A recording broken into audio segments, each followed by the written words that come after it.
Hi everyone, this is Andrew Primer, Ukrainian American, reporting from Kyiv. In today's podcast, week 120 of Russian invasion of Ukraine, and this is the second week of June 2024. In today's podcast, we're going to talk about the Ukraine Peace Summit in Switzerland, the results of it, and what it means for Ukraine and for Russia. We're also going to talk about how Russia's control of Crimea Peninsula started weakening. So the large-scale Ukraine Peace Summit, which became this year's first and unprecedented in terms of number of participants of the highest level, has come to the end. The main goal of this event was not the recitation of peace and its thesis by the unification of leading countries around Ukraine's vision of peace. The result was expected to be positive. Most of the participants, 80 countries and four organizations, became signatories of the final communique. Regarding those who refused, it can be said that it didn't see anything new on that list. Nobody was surprised.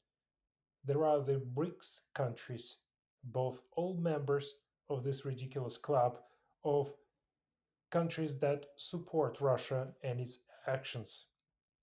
This is also the Vatican, whose position on the war of Ukraine, to put it mildly, raises some questions.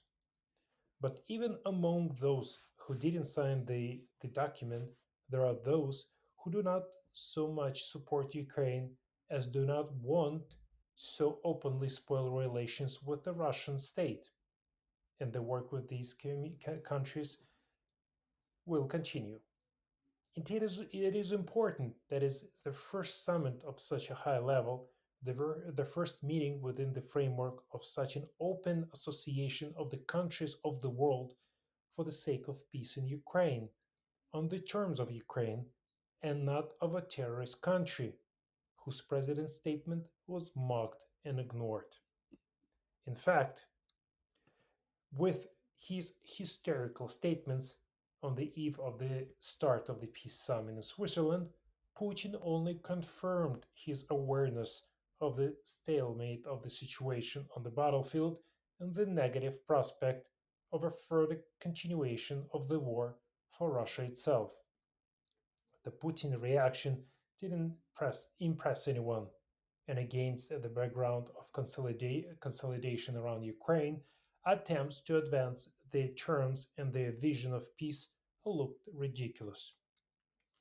Of course, Russia will try to impose its position and conditions and organize its own peace summit involving allies such as China, Brazil, Iran, and North Korea. This is a joke, of course, but closer to reality than ever. However, there was the Tehran Conference, the Yalta Conference, and the Potsdam Conference, and none of them involved the aggressor country. And so now the future of Russia is being decided without Russia's participation. It is good that everyone saw and heard the beastly grin of the Russian dictator Putin on the eve of the peace summit in Switzerland. By the way, it comes to surprise to me, more delicately, in the position of some Western leaders, including Switzerland, that President of Switzerland Viola Amgert repeated 2 or 3 times that the primary goal of this peace summit was to achieve such conditions that Russia and Ukraine would later start bilateral negotiations directly. This feeling doesn't reach our Western partners that it's impossible to sit down at the negotiating table with the war criminals who are killing thousands of Ukrainians daily. For them, the very fact of the cessation of hostilities is much more important than the values on which the civilized world is built today. This seems to me be a truly catastrophic mistake by the Western partners. Ukraine cannot sit down at the negotiating table with the aggressor. If she does, if she'd sit down, then not alone, but in coalition with the civilized world, and probably not directly, but through some intermediaries. And when they say that it will be possible to invite Russia to the next summit, then again, people do not understand the essence, the mentality of this population. Well, do you expect the Russian government officials to come and receive instructions on what to do and listen to the West? Well, that was clear even before the beginning of the summit, not to mention the next one. This follows simply from the categories in which they think. We heard again on Friday, June 14th, from Putin, gave up the East and the South, turned into our colony, and then we will stop hostilities. And we won't, having adopted a beautiful declaration, then hand it over to Russia for implementation. This is just the kindergarten level naivety. So you see, it's not for nothing that the New York Times published the full text of so-called agreement initiated in Istanbul in March 2022, apparently to show that it was a clear attempt at capitulation. Of course, now those who took part in this shameful process do not want to mention it, nor do those who gave them some instructions about it. Even now, a presidential decree has been issued stating that any negotiations with Russia are impossible and there will be no need to conduct them. But this is just a delicate reminder from Americans that no one, I think, will agree to separate negotiations and no one will receive support for such a process. Even now, key Western players have finally understood that freezing the conflict, which is what Russia wants, is a road to nowhere, established before a new war. That is why I think that most likely it will be about the necessary financial and military assistance for Ukraine to gradually but relentlessly push the enemy away from the Ukrainian territory and achieve the obvious thing, that is, the restoration of our territorial integrity. There will be people who want to understand this in more detail, and the Global Peace Summit formulated a worthy response in a communique to Putin to his beastie grin showed again on June 14th. Well, I will disappoint you here. The communique has the right words, no doubt. Well, look, before that, there were resolutions of the United Nations General Assembly which supported 140 countries, where all the right words were written. Well, did it affect the Russian dictator? Of course not. And this communique will have no effect. Here, we should understand that the main goal of this event is to show that the whole world, because there were people from Latin America, Asia, Middle East, Africa, and Australia, support standard principles of life and not the philosophy of gangsters as Putin. And this is the main, it seems to be the political value of this event. Everything else may or may not be. I do not believe that Russia will come to the second summit. Therefore, under the certain circumstances, in 3 4 months, if there are no radical changes at the front lines, Russia will not be at the second peace summit. Against the background of summer summits, during which support for Ukraine is discussed as one of the most important topics for the leaders of the civilized world, and a number of specific decisions have already been made that should change not only the course of the war itself, but also Russia's determination to continue it. At the beginning, the decision of the White House to allow Ukraine to use American weapons for strikes on Russian territory, with the exception of the deeper territory of the aggressor state, and in particular, the Kremlin, of course. This is a truly principled decision because it means the possibility of destroying Russian arsenals outside the borders of the territory of Ukraine and significantly changes Moscow's capabilities for offensive actions. The President of the United States, Joe Biden, recalled this decision during his visit to France, where he met with President Zelensky. In Berlin, at the now ritual conference on recovery, they talked not only about recovery, but also about the supply of new air defense systems and the need to resist new Russian attacks on Ukrainian infrastructure. At the G7 meeting in Italy, another important decision was made related to Russian assets stored in the West. This is the transfer to Ukraine of the profitable part of these assets for $50 billion.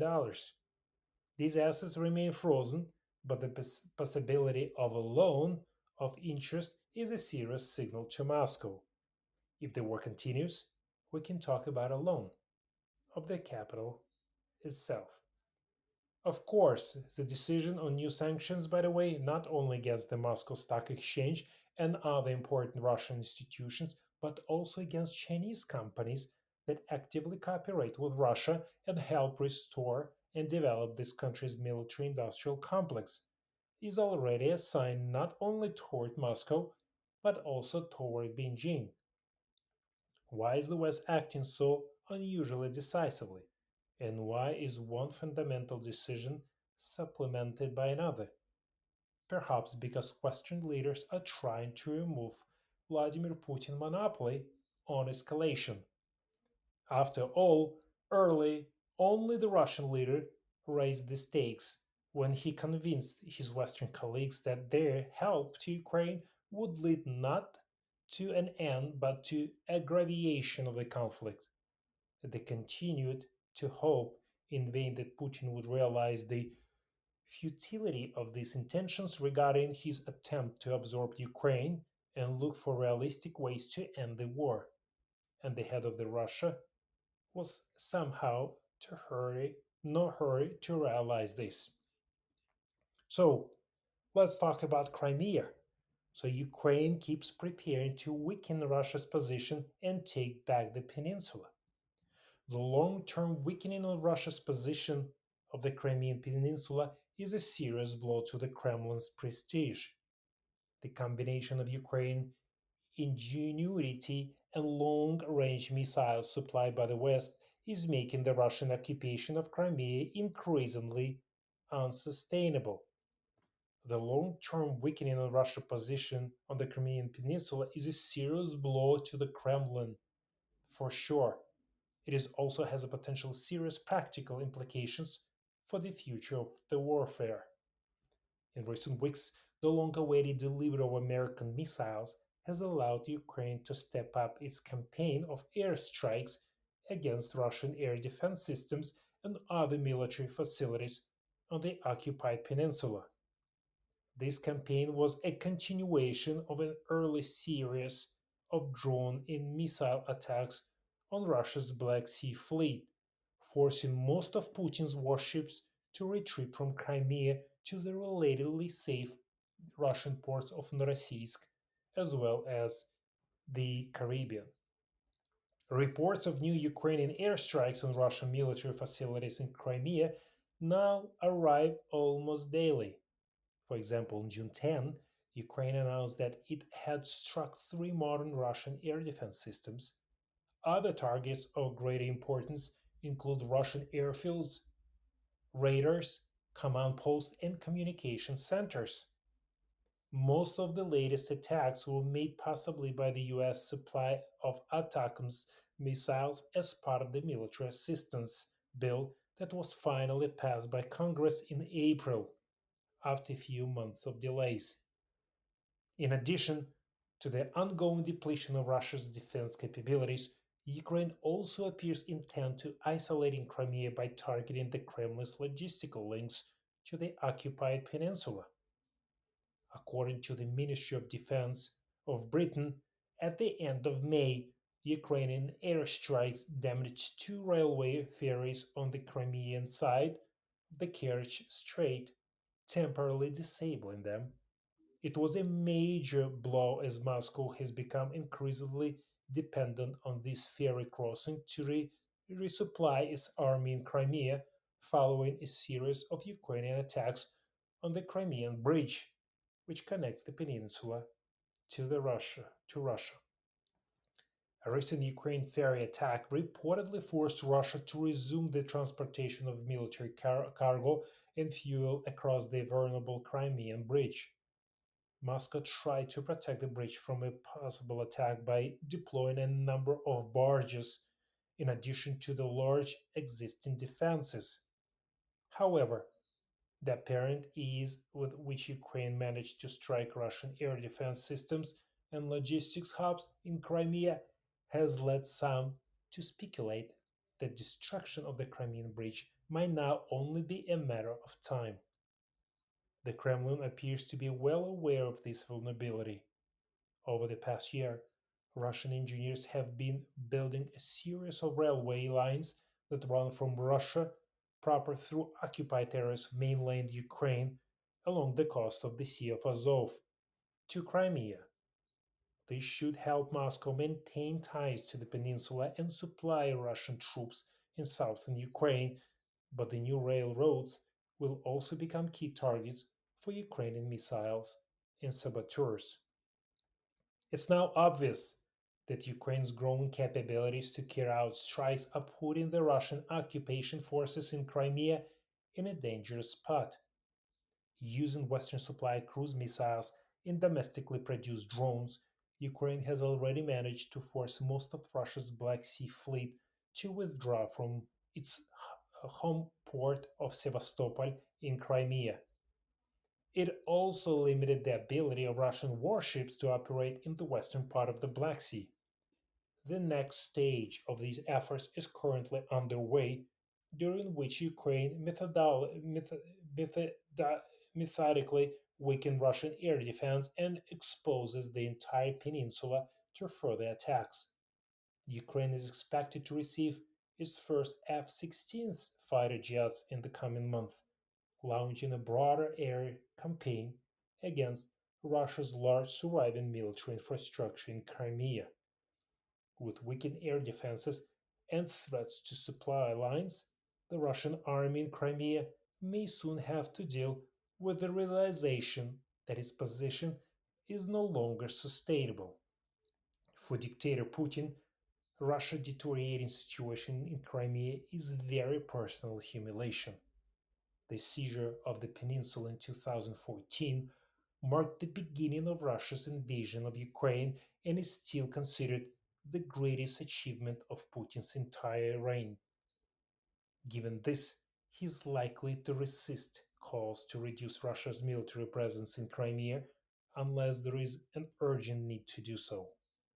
However, it is already clear that Crimea is no longer the unsinkable aircraft carrier it once was. On the contrary, it turns out into a weak link in the Russian invasion, which Ukraine will take advantage of very soon. Thank you for listening. If you like my podcast, please share with your friends.